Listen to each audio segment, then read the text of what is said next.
In classic delicious fashion, we're gonna start with some herbs. So into here, in this pan over about medium heat, I'm gonna add in a little bit of some fennel, just some dry fennel seed. About 2 tablespoons of fennel is perfect. This is a big roast. It feeds a lot of people, so you really wanna give it a ton of flavor. So about 2 tablespoons of that fennel goes into that pan.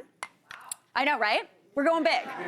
Guys, heads up, I love fennel. I feel like there's gonna be a lot of fennel lately because it's getting into like fennel season. Feeling very good about it.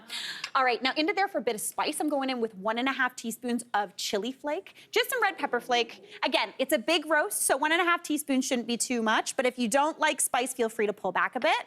But speaking of spice, we're going classic with a little bit of pepper as well. About a teaspoon of ground pepper. I am not gonna lie to you here, I'm not gonna grind a teaspoon of pepper into this pan because that would take me about 5 minutes. So we're gonna pretend that that was a teaspoon of pepper. All right, give that a little bit of a shake, and you can already kind of start smelling that. You smell the heat, you smell the pepper, and basically what this is doing is it's toasting those spices, giving them their oils a little bit of freshness. So I'm gonna take those, only need about 30 seconds in that pan, and transfer those on into a bowl. This is what we're gonna do our stuffing in. Now I'm gonna pop this pan back over the heat. You might start sneezing because I'm gonna get a little peppery. Getting a little pepper up in my nose, but that's okay. But I'm gonna go in with some pancetta. Yes, we're doing a pork roast, but you wanna stuff this with more delicious pork, because why not? So 75 grams of pancetta that I've just diced up, just thinly sliced and diced. I'm going into the pan with that. And then into there, we're going in with some rosemary. About 1.5 tablespoons of chopped rosemary. Yeah, guys, there's gonna be so much flavor wrapped up into this pork loin, it's gonna be out of control. All right, give that a little bit of a mix. Now, we don't need any fat in this pan because that pancetta has a good amount of fat, kind of like bacon. So it's gonna start to render out, and that's gonna help fry up that beautiful rosemary. That needs about, I'd say, maybe 1 to 2 minutes, just until that pancetta is nice and crispy. So while that gets going, we're gonna chat this pork roast. As I said, traditionally, porchetta is made with pork belly, but pork belly takes a really long time to get nice and tender. It is good and fatty, but it takes a while to work with. So I'm just using a pork loin. Now, pork loin, traditionally at the grocery store, I feel like you can buy these on sale like every other week. You get them in those weird like vac packs. You sometimes get 2. Absolutely fantastic. Now this is pork loin, not pork tenderloin, because you want it to be a little bit bigger. I have got one that's boneless, and I also got one that has the most fat possible on the top. This is gonna crisp up and render out and be beautiful. So to help that along, I'm gonna get my knife, and I'm just gonna lightly score the fat, just kind of running all the way almost through to the meat. This is gonna help kind of release some of that fat from that cap and allow it to kind of baste this roast. So that's one of the things about turkey that I don't love, and to be honest, I don't really do. I don't like basting. I usually forget about it unless I set a timer on my phone.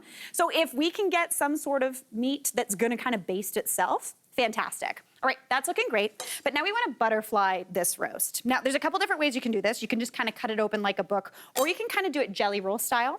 So I've just flipped my pork over, and what we're gonna do is we're going to almost cut into the side of this roast, just horizontally along the board, just underneath that fat cap area.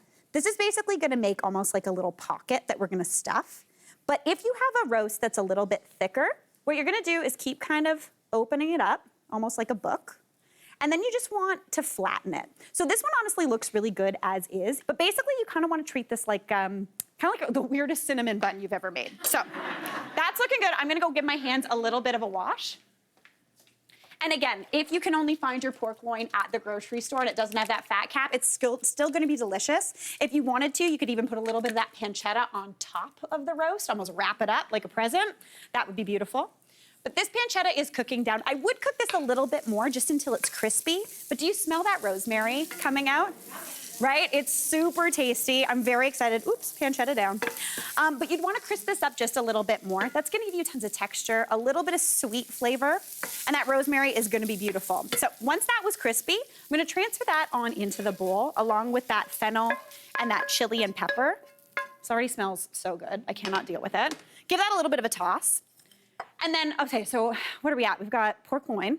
We've got pancetta, second type of pork. We also need sausages. There's 3 types of pork in this roast. It's a very good thing. Yeah, we're going big. So I have got 3 sausages here, just Italian sausages. You can do spicy or mild. I'm doing mild today. It's got that fennel in there as well. I'm gonna add that right into here. I've removed the casings. And then into there, we're gonna go in with some garlic. Just a little bit of garlic. Just like six cloves of garlic. So like that, does that look okay to you? I feel like that looks like a good amount. So we're gonna go in with all of that garlic. It's gonna be beautiful. Season that up with also a little bit of cheese. We're going in with some Parmigiano Reggiano cheese. I know, this sounds weird. We got meat, cheese, fantastic. I did tell you this makes a good sandwich. Meat and cheese already in here, we're good. So I need about half a cup of grated Parmigiano Reggiano. You could also do this with Pecorino Romano if you've got it. But then what you wanna do is just give this a good mix together. I like to use 2 forks just to get everything kind of combined. So it's like we're making a weird cinnamon roll / weird salad. As you mix everything up. You want everything nice and combined. To be honest, the sausage is already nicely seasoned, so you don't really need to add any seasoning into this filling. So I would just leave this as is. This right here is full of so much flavor. Like, it smells out of control. But now we want to get this stuffing into this pork. So this pork does not have seasoning, so we are going to add a little salt and pepper onto the inside of this, just to give it a little bit of a head start and a little bit of flavoring. Then we're going to add on that beautiful stuffing. So essentially, as opposed to having stuffing like you would with like your Christmas turkey with bread, we're just stuffing this pork with more pork. It's the Easter, we're just doing our thing. All right, this is looking beautiful. So I'm just gonna transfer all of this stuffing right on to the center of this pork loin roast that we've butterflied out. Traditionally, porchetta is made, again, over an open fire. It's usually stuffed, though, with like livers, again, whole fennel, so many delicious things. But again, it takes a long time. I don't know where you find pork liver, and personally, I don't really want it. So I think this is perfect. So I'm just gonna lay this out and just spread it into a nice even layer. Get all of that fennel, all of that garlic nicely distributed. Then all you need to do, once you've got a good even layer, is just roll this back up in kind of the opposite way that you cut it. So bring it together, again, kind of like a cinnamon roll. Then what you wanna do is grab a little bit of some kitchen twine. I've cut a few little strips here, and what you wanna do is just nestle it under and start tying this up. This is gonna seal it. It's gonna give you a beautiful consistency. It's gonna give you a wonderful little roast tied back up, stuffed with all of that pork. But now we're gonna add in some vegetables. Because for me, anytime I am making a roast, I want the roast to do more work than just be a roast. I want it to have the vegetables on the side. I want to cook things along with it. So you get that beautiful roasted flavor all throughout your table. So I've got 2 red onions here that I've just wedged up. Just taken the roots off, peeled them, and I'm just gonna scatter those around that beautiful pork roast. Pop that on in. Now, since we have about 2 tablespoons of fennel seed in that actual stuffing, and there's fennel in that beautiful sausage we put in there as well, I'm also gonna add in some fresh fennel bulb. That's gonna hint at the flavors we're getting. Listen, y'all better get used to it. I love fennel. I'm feeling a sense that a lot of my recipes are gonna have fennel coming up, because this is truly my #1 favorite vegetable at the moment. It's really, really good. It's fun as a little bit of a prank too, if you want to put it on your next veggie tray, because it kind of looks like an onion when you cut it. And everyone will think you're just eating raw onion, but you're not. So I'm just gonna trim off the top and bottom. Now with fennel, there is a little bit of a core here, and the stems up here, where it gets kind of fun, they get a little bit woody, so you don't necessarily want to eat those. Do save these sprigs though, because they are beautiful as a garnish, but you do want to get rid of that core in the center. It's kind of like a little triangle shape. So just cut that into wedges.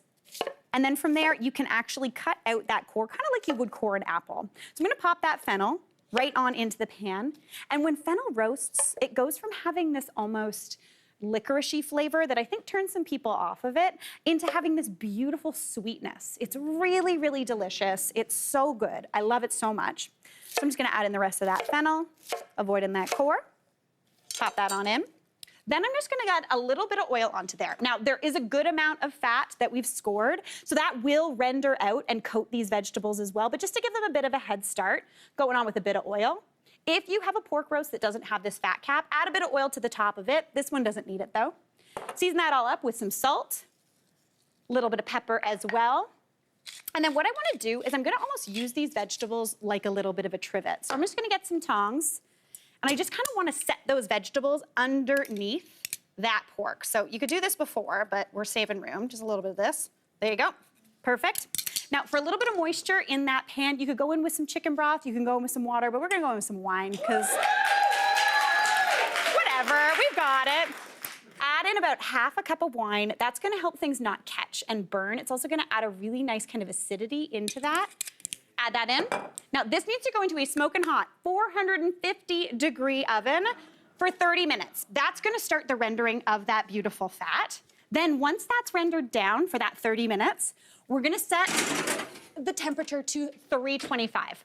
That roast needs to go for about an hour and 15, hour and 30, just until the internal temperature reaches around 160. Since there is that sausage in there, you do need to cook it. Oopsie, trim it down. That's okay, we'll get that later.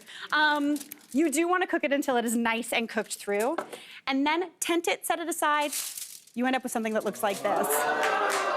Like a total showstopper.